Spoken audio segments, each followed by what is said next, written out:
Hello Ji, Namaste, Salam and a warm welcome from Jigisha. Let's start with the video right away.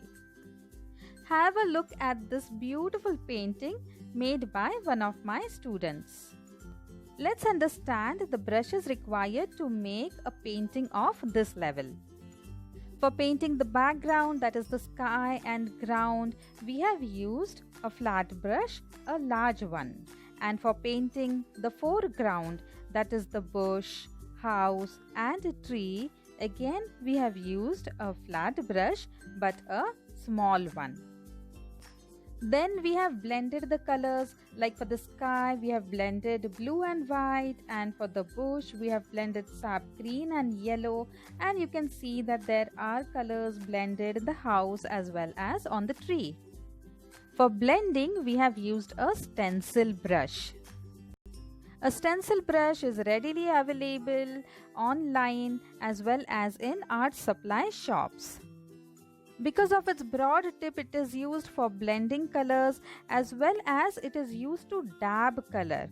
Like we have dabbed color on the bush as well as on the tree. And if you don't have a stencil brush, you can always go for a makeup brush, which is basically a mop brush, and you can say that the mop brush or makeup brush is a substitute to the stencil brush.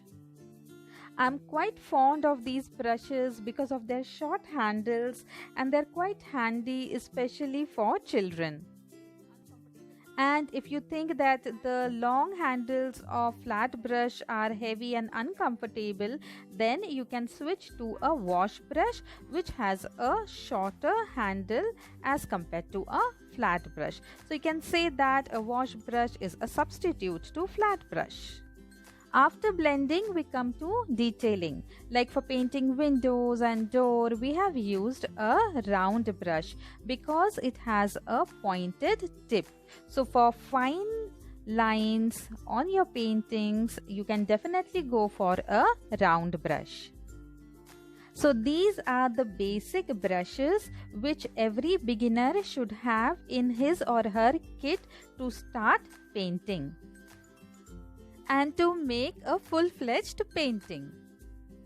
Now quickly let's have a look at the parts of a brush. This is required to understand the classification of brushes. This is obviously the handle by which we hold the brush. Then this metallic portion is known as ferrule. The lower portion of a ferrule which holds the handle of the brush is known as crimp. And the upper portion of ferrule where the bristles of the brush are attached is known as the heel. Depending upon the shape of the heel, basically there are two families of brushes, the flat brush family and the round brush family. Well, the bristles or the hair of the brush are also divided into two sections. The lower portion is known as belly and the upper portion is known as the tip or toe of the brush. Now, depending upon the shape of the tip or toe of the brush, there is a basic classification of brushes. So now let's understand the classification of brushes depending upon the tip or toe of the bristles. Let's start with the most popular and common brush, that is the flat brush. It has a flat heel as well as flat tip or toe. Another brush which belongs to the flat brush family is the wash brush and is used to give a base coat or wash to large canvases, which is why it is known as a wash brush. There's yet another brush belonging to the flat brush family, and that is a bright brush.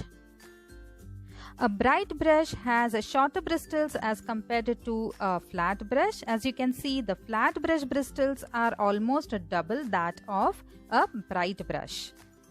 Bright brushes have short hair or bristle for better control, and their corners are a little blunt.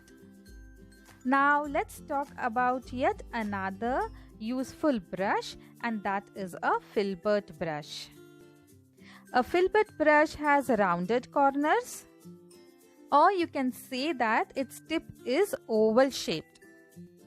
That way, it should be known as an oval brush, but it is known as filbert. Filbert is a French term which gives this brush its name. Filbert brushes are fondly used by fine artists for painting petals and flowers.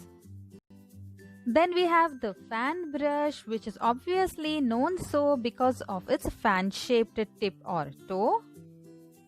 And advanced brushes belonging to flat brush family are angular, dagger, whale tail, cat's tongue, comb and wave brush. Now let's understand the round brush. As you know, the round brush has a pointed tip, but it is known so because of its round heel. Another brush which is gaining popularity is the stencil brush, which is called so because it is made to dab colors on a stencil. And yet another basic round brush is the mop brush. Both the stencil and mop brush have round heels. Advanced brushes belonging to the round brush family are liner, script liner, deerfoot, rigger and spotter brush. That's all about brushes. I enjoyed making this video. Hope you guys enjoyed watching it. If so, please hit the bell button to stay updated with my upcoming informative and interesting videos. Till then, bye bye, take care and see you soon in the next video.